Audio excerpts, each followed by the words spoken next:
Welcome to First Star Let's Chat, an athletic therapy podcast. I'm your host, James Gardner, certified athletic therapist, certified strength and conditioning specialist, yoga instructor, human being. This platform, for the pros, by the pros, anybody in the performance space, and beyond. Welcome here to share in the stories of professionals, experiences, journeys, learning along the way. It's a platform to connect, to network, and to be a part of a community that cares, with conversations that matter, experiences that resonate, and generate ideas, thought-provoking, organic dialogue, passionate prose. Brought to you as always by First Star Therapy, Mobility Tape, Epic, and Benchmark Athletics, in association with the Canadian Athletic Therapists Association. It's First Star Let's Chat, an athletic therapy podcast. Thanks for being here. Thank you for being a part of it.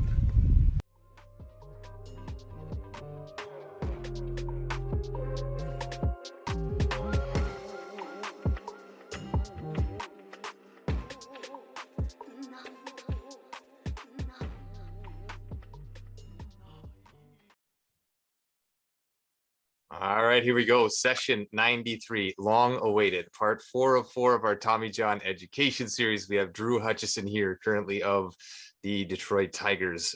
Drew, before we introduce you and get you to say hello and learn about your story and all of these pieces, thanks again, man, for your time and for getting on here and carving this in. I know it's been a long time coming on my side and your side and back and forth, so really appreciate you carving in some time tonight.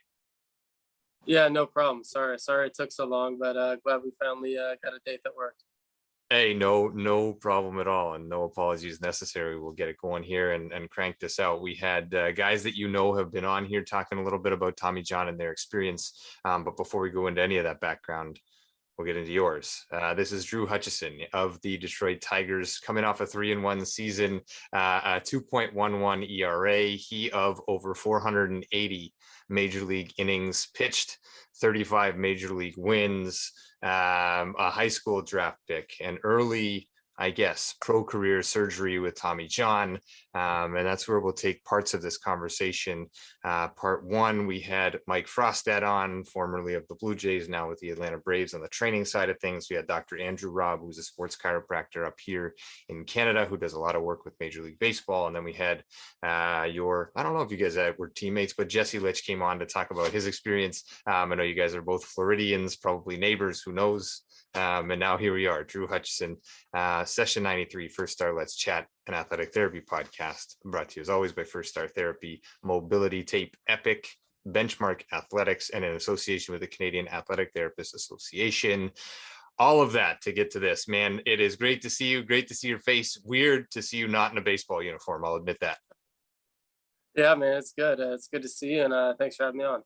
Yeah, appreciate this time as always. And it's been a bunch of years since I had the opportunity to work alongside you and with you. And let's take this down a little bit of a different path. Where did baseball start? First of all, we'll get to the Tommy John stuff, but like when and how did baseball start, and how early did that turn into sort of like the thing you were going to do?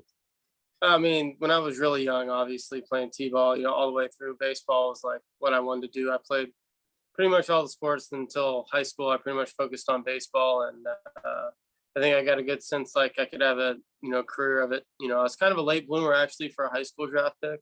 It was more junior year, summer before senior year, things kind of started to take off for me. So I was lucky enough to get drafted, but that was kind of when I knew I had a chance to make my career, and things kind of picked up quickly from there.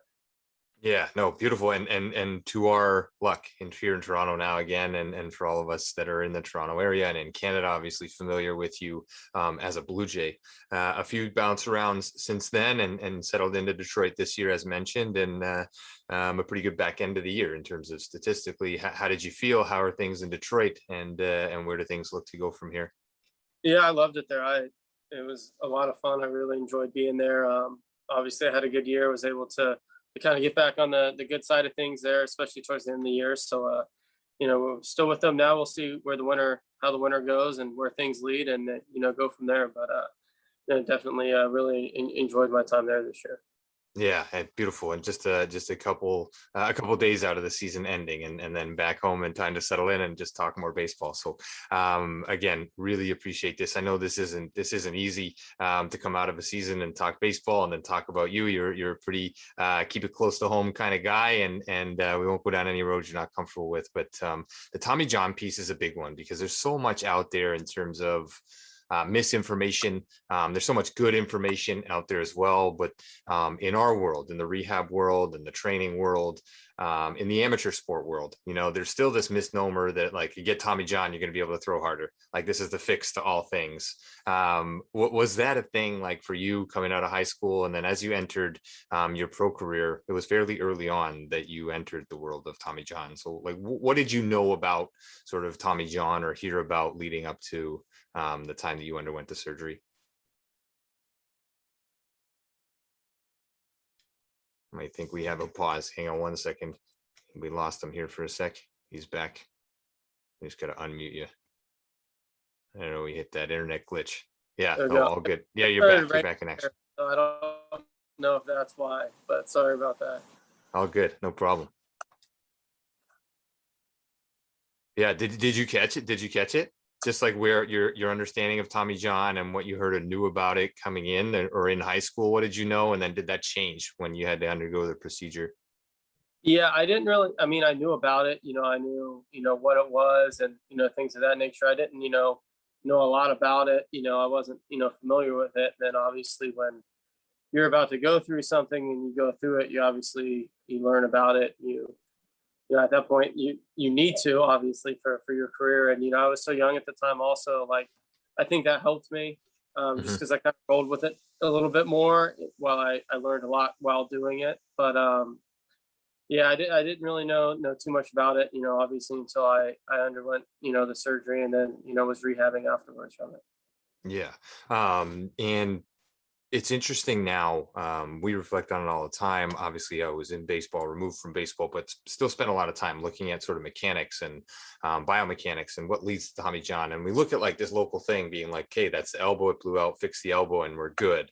Um, your approach to training, your understanding of your body as a pitcher, is it just like fix my elbow and I'm good? Or is this like I need to do a whole lot more to go along with this? No, I mean, and that's the big debate is like what really causes it. You know what I mean? You talk to however many doctors, how many people. It's one of those things. It can be workload. It can be, you see guys who pitch for a long time, then it ends up going. You see, for me, I knew when I did it on the one exact throw, warming up before going in a game. I knew that I did it. Mhm. So I think everybody's different, but no, from that area of no, you just don't fix the elbow, and then that's it. It's something as a picture, you're always learning your body and always trying to get better every off season and, put your body in a better position. And it's always something new. It's, one thing can lead to another. This part of your body, you had something there, which something else crept up in another part of the body, which leads to something else. It's always the culprit and the cause. And, as you, well know, but yeah, luckily I haven't had any issues with mine, since I've been able to stay healthy. But yeah, going into it, I didn't really know much about it at all.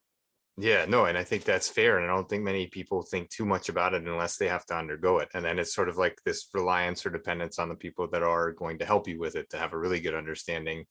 You'll go out, throw the baseball, do the exercises, and in all hopes of coming back. So just the one surgery, never a re-tear for you, and knock on wood that you never go through that.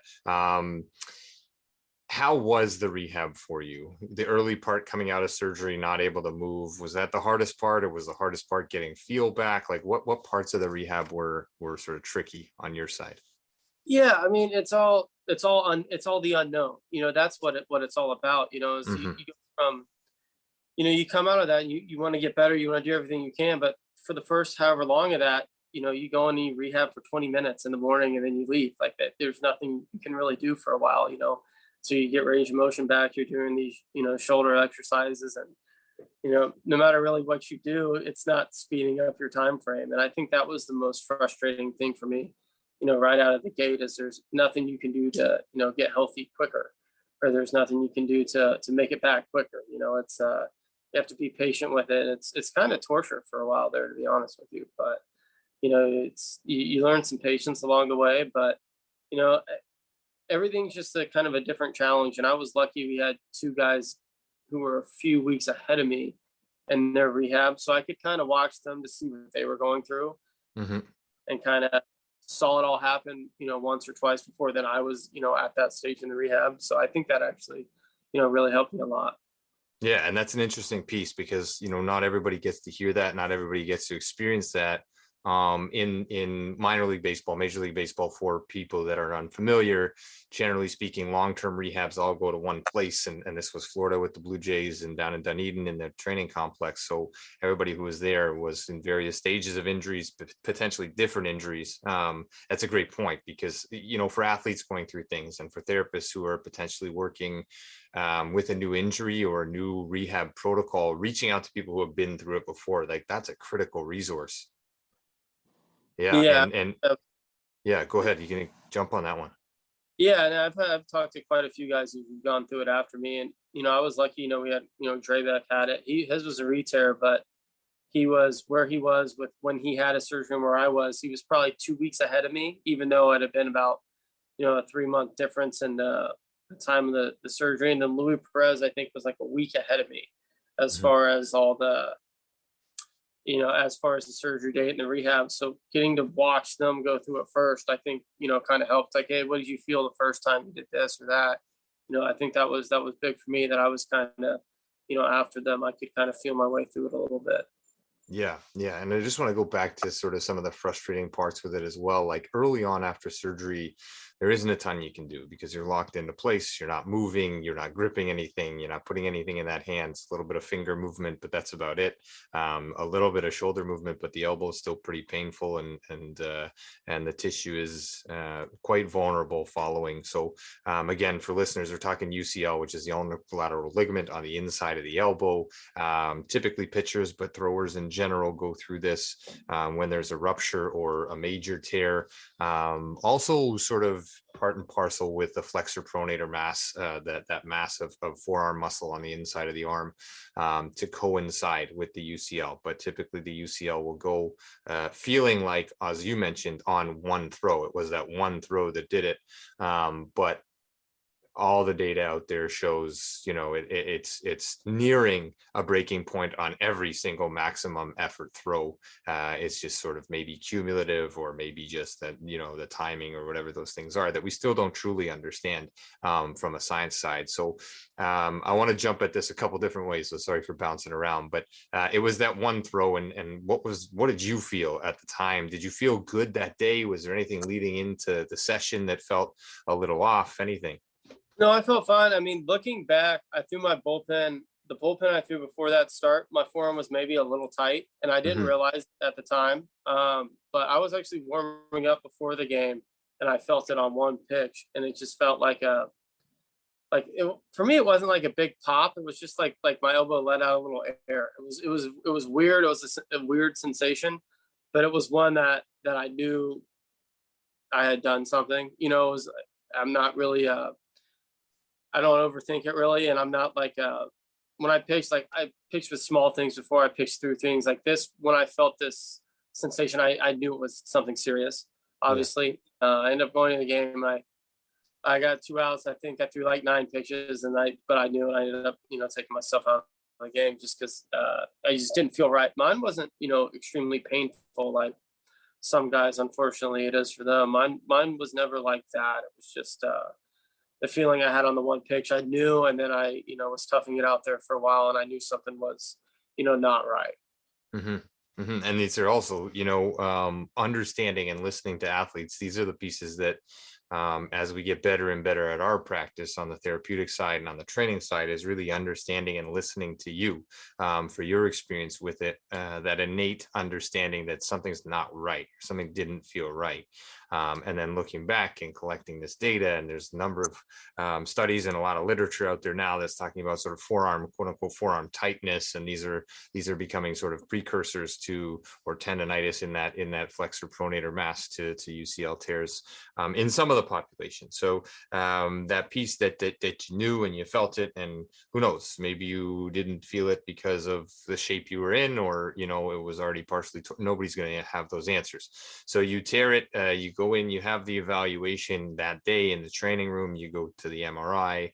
What was the waiting period like, or what was going through your mind sort of following that little pop or tear, and then up until the surgery? How long did that take? What was that timeline like for you, the Yeah, human being, the athlete? Yeah.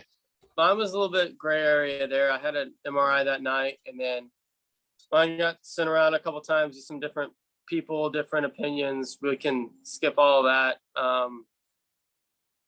And mine was kind of delayed for a few months. And then I ended up having it after trying to play catch again.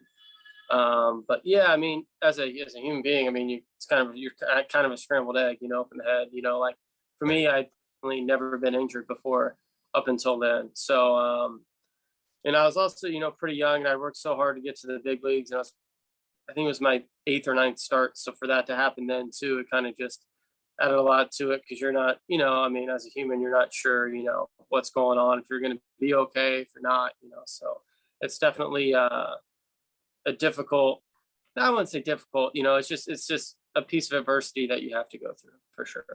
Yeah, no, I think these are great captures, and those unknowns that you talked about sort of early on to start the conversation. These are the things that, regardless of profession, these are hard things to deal with. And so sort of has that shifted your mentality at all, sort of going through that process with Tommy John and the surgery, and going through all of those unknown pieces, coming out the other side to sort of say, like, it's not much I can do about those. I really just have to focus in on these things? Or has that shifted you at all? Yeah, I mean, I think going through that, you just focus on what you can that day to get better. And then once you hit a certain point at the end of your rehab, you say, look, I'm fine. And I just have to go out there and pitch now, and I can't worry about it. I kind of hit that point where I said, look, I'm either fine or I'm not, and I'm just going to go. And if it goes again, it's going to go again. But I know there's nothing else I could have possibly done to be ready, and that's kind of the point I hit, when I came back in 2014. It was like, all right, well, you're going to feel things when you pitch, but, I've done everything I can. If it goes again, it goes again. There's part of that to it also. So, as far as the unknown, it was just doing everything I could that day and doing every part of the rehab exactly to a T, like you're supposed to. And, that's what I focused on. Yeah, no, beautiful. And then out the other side, you go through the rehab and you get as strong as you can in all those other areas, and you do all you can, and then you go back out there, and if the same thing happens again and you just keep doing the same thing, then we haven't learned anything. So you do something a little bit different in the rehab, you change a couple things. Did mechanics change for you? I know you're I mean, we sort of grew up together in the organization. You got drafted, I was there early at the similar timeline. Yeah. It went from sort of all in the space of, I don't know, 3 to 5 years in terms of rehab. It went from a 9 to 12 month rehab process to a 12 to 18 months. And it became a little bit more conservative. And it was no longer about those things, again, that you touched on, is like, how quickly can I get back? How quickly can I get back? It's more like, whoa, like, let's pull back a little bit here, take a little bit more time. Yeah. It's funny, like with the timing of mine, I was kind of in that sweet spot where I came back at like 11 months, and then I Right. pitched, through the end of the year in AAA, and then I had a break, and then I went through in the Arizona Fall League, and then had a little break, and then went into the season in 2014. And going that timeline is kind of what you see more and more guys doing now. They kind of bring them back more towards that, 16 months, I would say, 14 to 16, where it used to be, 11, start your rehab assignment and go from there. I don't think one's right or wrong. I think everybody likes to check the boxes so they can say, look, we took X amount of time with this guy. It's just kind of how some of that works. Yeah. Or some people maybe need a little bit more time. I think for me, I followed the rehab protocol and I was ready to go. I didn't have any setbacks, luckily. Where I think everybody's different, everybody's going to respond differently, and you treat accordingly to that. Yeah, I think these are great pieces of advice. And again, to listen to the athlete, to listen to the surgeon and the protocols, but also ultimately you listen to how the tissue responds, how the movement happens, how the movement responds. All of these pieces play a part in determining sort of the ultimate comeback.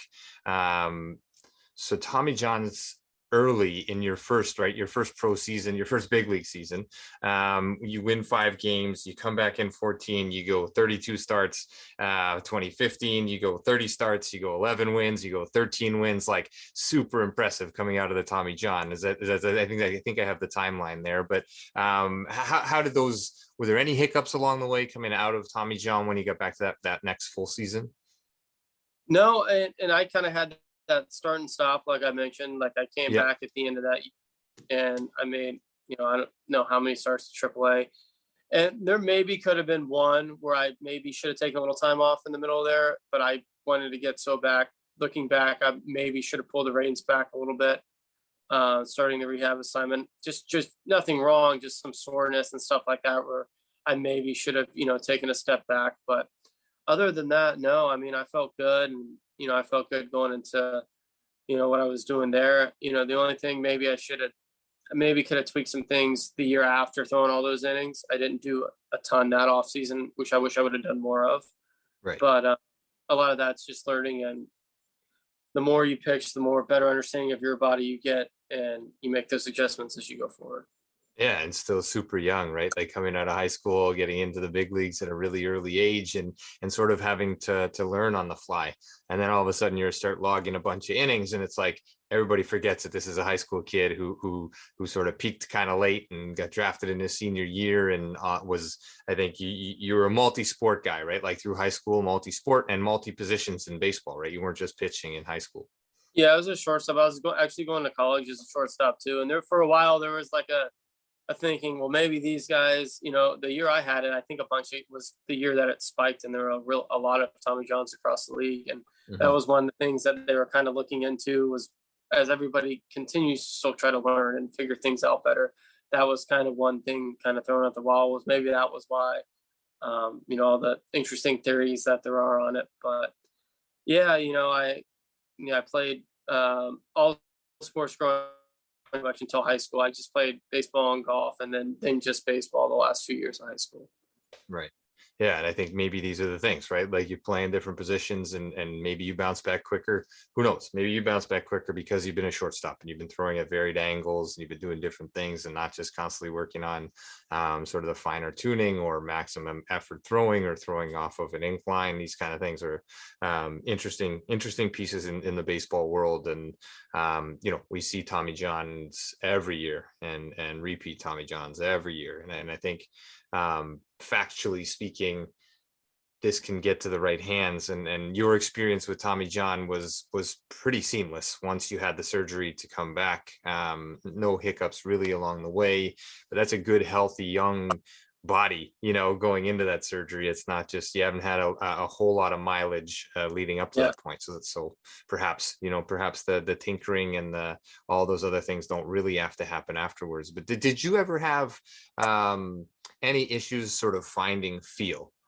following, feel of like how to release the ball, where to release the ball, how the ball was coming out? It's not really a scientific term, but it's certainly a baseball term. Yeah, that's the biggest, most frustrating thing probably. I made a little mechanical adjustment afterwards. I was always been a little across my body, and I was maybe getting a little too far across, and so I kind of cleaned that up with Rick Lingford down there in Florida, and we got to a spot we both really liked, and we made that little adjustment. That was about it. But that's the kind of the grueling part of the Tommy John is, throwing those bullpens, coming off it, and trying to kind of find where you're at, find your feel, find your release point, and just being all over the place and not throwing very well sometimes. It's very frustrating. And then, yeah, I mean, you're different. You have a different elbow. So you obviously have to, kind of find it with where you're at, and go from there. It's kind of how I put it.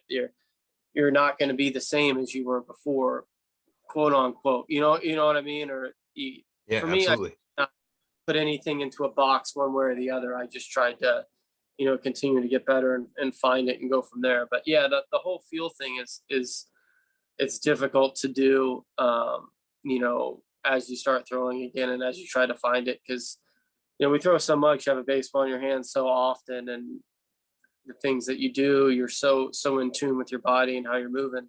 So when you get back out there after all that time off, you're going to be rusty, and you got a new elbow also, and you're feeling all these things in your body that are different. So that's part of the hard grind back from it. Yeah, no, absolutely. And I think these are good points. And we talked to it or I talked to it at least a number of times in terms of going in and surgically repairing something. You're taking natural environment and now making it an unnatural space. And to say, okay, all cleaned up, everything's good. I think is well, it's ludicrous to think that that's going to fix everything. If we can fix it and get it back to where it needs to be and do great rehab and get that feel back and all those other pieces, that's where rehab plays a role, and pitching coaches and you, most importantly, understanding what you need as the pitcher, as the athlete, as the thrower. Do you remember what graft you had? So what tissue was put in? Was it out of your forearm, or was it out of your leg? Yeah, I had it out of my forearm.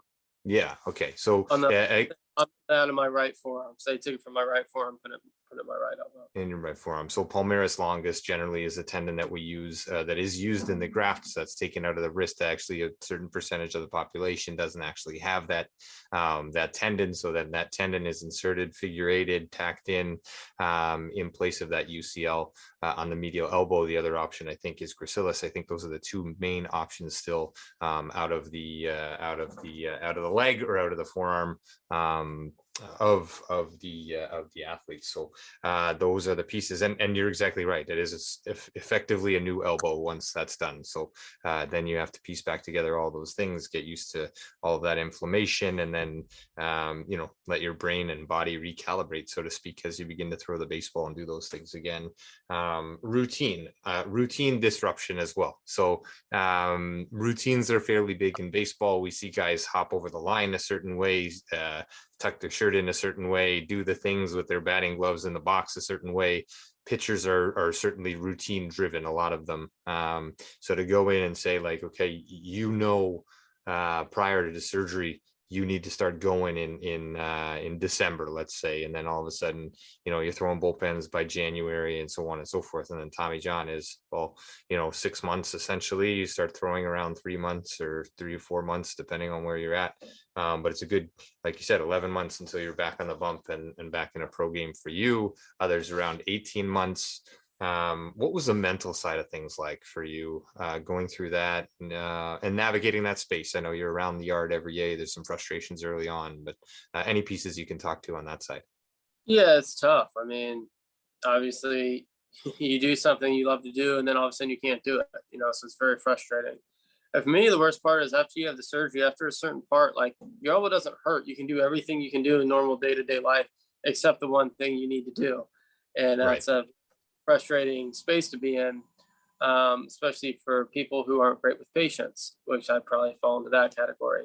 So it was not fun, but at the same time, you find, what I mean? You do what you need to do to get back out there. That's kind of the way I looked at it the whole time I was rehabbing. It was necessary to do if you want to, get back out there and do what you love to do. And it's very frustrating. It's not a lot of fun, just the downtime and being able to do literally everything you can do except pitch.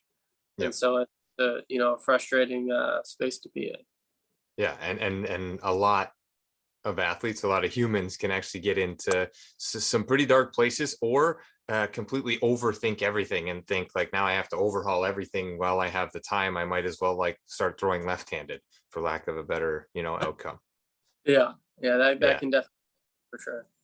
Yeah. And some really good points, just to bring it back around to where you came from as well, is just those other athletes going through it, having some sounding boards, having some more veteran guys, having some guys, right alongside you, sort of at the same point in their career or relatively speaking, reference points, right? And then hopefully a dependable medical staff that can get you what you need, the answers you need, and so on and so forth, plays a role. So then you bounced around a little bit. You're in Detroit now and finish up a good year there. You came back here, pitched in Toronto. It was amazing to see you. You sort of snuck in the back door. I wish I had made it down there to catch you live, but snuck in the back door here as borders allowed it, and pitched back here in Toronto. Great to see you on that mound again, man. Always great to see you throwing the baseball. So what does the offseason look like for you now as a Major League Baseball pitcher? Like, do you take some downtime? Do you go hunting and fishing and do some things, or is it, no, I got to keep working and I got to keep tinkering and I got to keep doing all these things? What does it look like? Just a little bit of downtime for me. I play a lot of golf, so I'm looking forward to that. I've been home for a few days, so just catching up on sleep. Man, right now you get home and realize how exhausted you are. So I'll take a couple weeks off, and then I'll start to get moving again. I don't like to stop now. I'll get moving, start doing some body movement stuff like that, and then I'll actually I keep my arm moving now. I don't stop completely at all anymore. I'll keep my arm moving a couple times a week, just doing some plyo stuff, just nothing crazy, more movement based, just to keep my biomechanics going and stuff like that, more than anything, and to keep the arm moving, but nothing high intensity or anything like that. But I'll probably start that here in a couple weeks, but I'll slowly build up into that and get going. But right now, just taking a week or two off. Yeah, no, beautiful. And I think these are important times. Not a lot of people that aren't in the game see that, but to wake up every day, go to the yard every day, fly to a new city, travel, not be in your bed half the time. Your bed isn't really your bed unless you've hunkered down in that city and bought a house and made it your home and these kind of other pieces. So, eating different food, trying to find good food on the road, even though it's provided in certain cases in clubhouses and things. None of this is easy if you can't make those adjustments. And like you said, like, patience is a virtue. Patience is something that you've struggled with at times and through the rehab, and hopefully continue to work and learn and build off of those pieces. Lifestyle on the road, lifestyle at home, you got to put your feet up, man. Enjoy, get some sleep, and do those things, and take a couple of weeks down. We'll wrap this up relatively quickly here. Don't want to keep you too long. I know it's Thursday night. I know there's a Thursday night or probably a good football game or something like that going on. Maybe some playoff baseball if you're even paying attention to that. For the youth out there, for amateur athletes out there, for parents out there, when it comes to Tommy John, what would your advice be to give to younger people, to the you coming out of high school or that hasn't had the surgery? Like, should they know stuff about it? Should they wait until they have to have a consult? Like, where would you take that in terms of informing younger throwers? Yeah, I would say anybody who's a throwing position, obviously you need to look into ways to keep yourself healthy, look into arm care routines, things of that nature. And one thing I will mention, we talked about this earlier, I think maybe not as now used to be as much as it used to be, a misconception is that, I just want my son to get Tommy John, because then he'll go out there and he'll throw 5 mile an hour harder and then I can get him drafted. That's an absolutely terrible thing to even consider. Let's just get that out there just in case that's, anybody thinks that, no injury is good to have, nothing rather than not having. You'd rather have your natural elbow in there. Unfortunately, sometimes it goes, as in my case, and thankfully for science we can do what we do now. But I would say that any throwing athlete, to have some type of a arm care routine they do, or something of that nature that they do after they throw, especially pitchers. Not just going up there and throwing and then, not doing anything. You can do that while you're young, but it can also open you up for injury. Yeah. And then the last thing, just with younger athletes, the number of guys that are playing baseball professionally around you is 100% when you look around a locker room and a clubhouse. So those guys have played baseball for a long time. They do it for a living. I don't know. You don't need to give me a percentage, but the majority of guys played just baseball for their entire lives, or have they played multi-sports and they trained in different ways prior to getting into pro baseball? I'd probably say the majority at some point in their lives were multi-sport, players. Mm-hmm. I would say anybody young, go play everything, go, if you're interested, just play as many sports as you can.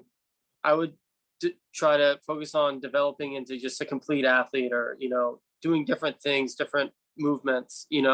I think all that does is prepare you, and it makes you a better athlete for when you do specialize, rather than just training one way, and at the same time, there's things that show you can do that also. But for me personally, I would say, as a kid, go play everything. And then when you decide, hey, I just want to do this, or you get to a certain age, just focus on one.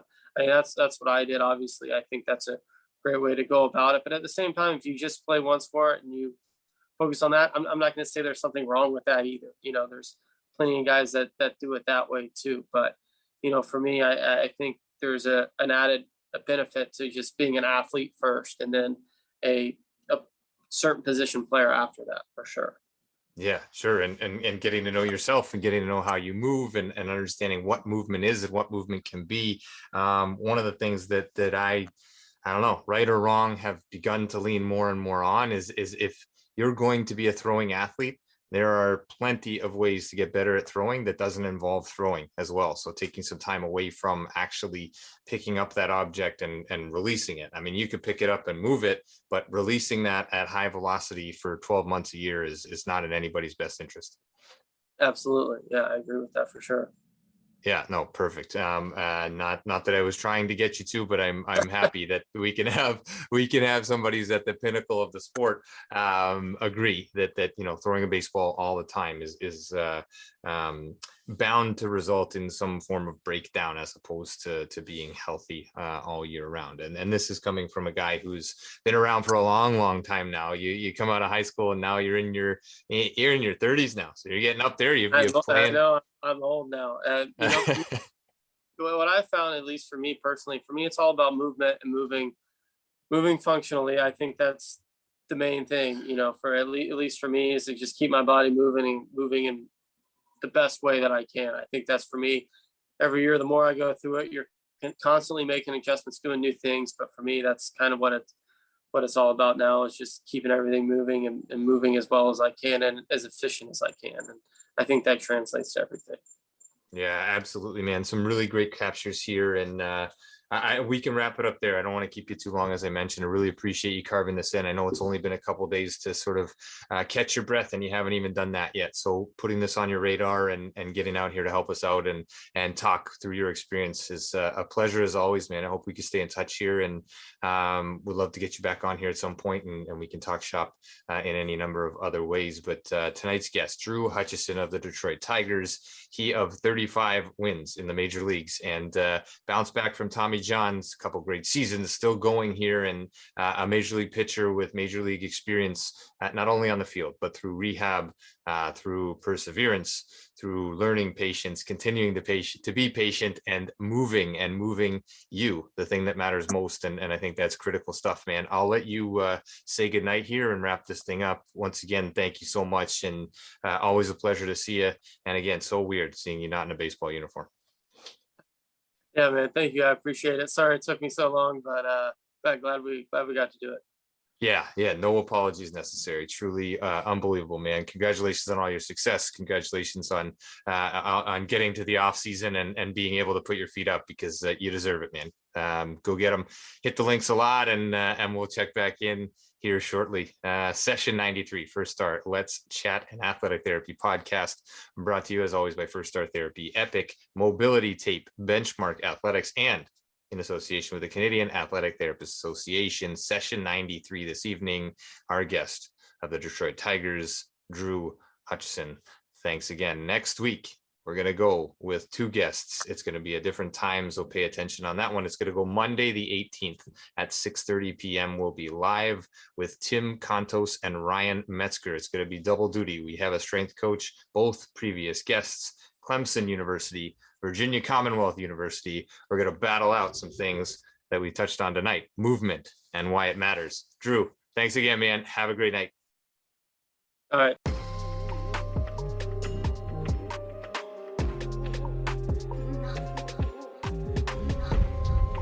Thanks again for being here. Thanks for listening. Thanks for being a part of this community. Check us out online, firststartherapy.com. That's FIRSTAR therapy.com. Or email us with feedback, consult@firststartherapy.com, CONSULT @firststartherapy.com. on Instagram at firststar.therapy, and our podcast host at letschat.at. This is First Star Let's Chat, an athletic therapy podcast.